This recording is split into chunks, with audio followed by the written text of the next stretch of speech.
बड़ा खुलासा उस पाताल लोक का है जहां आत्मघाती आतंकी डॉक्टर उमर मदरसा चला रहा था।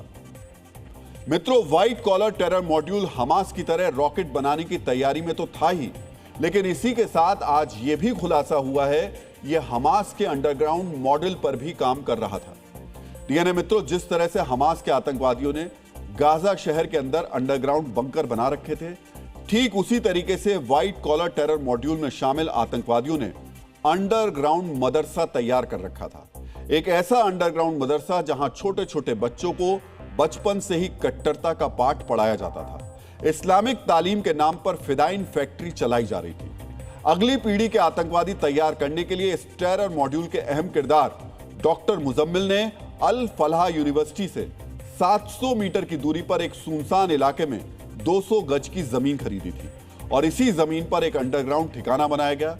इसे नाम दिया गया मदरसा इस्लामिया अरबिया इस्लाहुल मुस्लिमीन। मदरसा के नाम पर गांव के 20-25 बच्चों को इकट्ठा किया गया और उनके दिमाग में छोटी उम्र से ही नफरत और कट्टरता का बीज बोया गया। लेकिन आतंक की नर्सरी बनाने में डॉक्टर मुजम्मिल अकेला नहीं था, बल्कि यहां उसका एक मददगार भी है। बताया जा रहा है कि डॉक्टर मुजम्मिल ने आतंक की नर्सरी तैयार करने के लिए अल फलाह यूनिवर्सिटी मस्जिद के इमाम मोहम्मद इश्तियाक की मदद ली।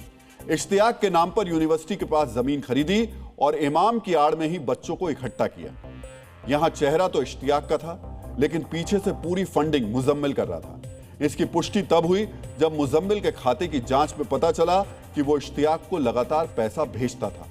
हाल ही में मुजम्मिल ने इश्तियाक को 35,000 रुपए ट्रांसफर किए थे। इस खुलासे के बाद यह समझा जा सकता है कि डॉक्टर मुजम्मिल और यह व्हाइट कॉलर टेरर टुकड़ी सिर्फ हाल फिलहाल में धमाके प्लान नहीं कर रही थी, बल्कि वो अगली पीढ़ी के आतंकवादी भी तैयार कर रही थी। इसके लिए फिदाइन फैक्ट्री तैयार कर ली गई थी, जहां छोटी उम्र से ही बच्चों को ट्रेन किया जा रहा था। आतंक की यह नर्सरी अंदर से कैसी दिखती है, हमारी इस ग्राउंड रिपोर्ट में देखिए। अल फलाह यूनिवर्सिटी से मदरसे की इस कहानी कहीं ना कहीं ये साबित करती है किस तरह से मुजम्मिल लगातार ये टारगेट फिक्स कर रहा था कि एक शिक्षण संस्थानों को ही पॉइंट बनाया जाए। जो ये अवैध कॉलोनी है, इसके अंदर लगभग 7,000 रुपये प्रति गज के हिसाब से ज़मीन मिलती है और ये पूरी जो मदरसे की प्रॉपर्टी है 200 गज है, जिसकी कीमत लगभग 14 लाख रुपए बताई जा रही है और यहीं लगभग 20 से 25 बच्चों को तालीम दी जाती थी। शुरू कब किया था पढ़ाना है? तकरीबन 1.5 महीने पहले। मुजम्मिल है इनका नाम? नहीं, ये नहीं आए कभी यहाँ, कभी नहीं देखा इनको, कभी नहीं आया। हाफिज साहब आए थे जो अल फलाह मस्जिद के इमाम थे। ये बिल्डिंग तकरीबन 1.5 साल हो गया बना था। ये बिल्डिंग नहीं है, ये मदरसा है एक्चुअली। अभी 10-15 दिन हो गया जो है आ नहीं रहे बच्चे, क्योंकि हाफिज जो था वो नहीं आ रहा। ये भी बताया जा रहा है कि किस तरह से मुजम्मिल की तरफ से मौलवी को, जो कि मोहम्मद इश्तियाक है, उसको फंडिंग भी की गई थी, कुछ पैसे दिए गए थे जिसमें बोरवेल लगाया गया था, इस इमारत का कुछ निर्माण कार्य था वो कराया गया। बाकायदा यहाँ बैठने की व्यवस्था की गई है, नमाज की व्यवस्था की गई है। शाहीन हो, मुजम्मिल हो, उमर हो या इश्तियाक हो, ये तमाम ऐसे लोग थे जो अल फलाह यूनिवर्सिटी के मार्फत अलग अलग पॉइंट्स ऐसे सुनिश्चित कर रहे थे जिससे कि वो एक बड़ी घटना को अंजाम दे पाएं।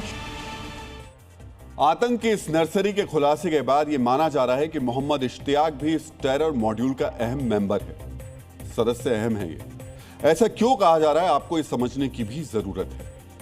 अल फलाह यूनिवर्सिटी के इमाम मोहम्मद इश्तियाक को सैलरी के तौर पर सिर्फ 10,000 रुपए मिलते थे। ऐसे में सवाल उठता है कि 10,000 की सैलरी वाले इश्तियाक ने 14 लाख का प्लॉट कैसे खरीद लिया। डीएनए मित्रों, जिस किराए के कमरे से पुलिस को 2000 किलो से ज्यादा विस्फोटक मिला था, वो कमरा भी इश्तियाक ने ही मुजम्मिल को किराए पर दिया था। अंडरग्राउंड आतंकी मदरसे का यह इमाम गिरफ्तार हो चुका है। इश्तियाक इस टेरर मॉड्यूल में गिरफ्तार होने वाला दूसरा इमाम है। इससे पहले जम्मू कश्मीर के नौगाम से भी एक इमाम की गिरफ्तारी हो चुकी है। एक तरफ डॉक्टर बम बना रहे थे और दूसरी तरफ इमाम मानव बम तैयार कर रहे थे। एक तरफ दिल्ली को दहलाने की साजिश रची जा रही थी, दूसरी तरफ फिदाइन फैक्ट्री चलाई जा रही थी। ऐसे में इस टेरर मॉड्यूल को आईडी मॉड्यूल यानी इमाम डॉक्टर मॉड्यूल भी कहा जा सकता है।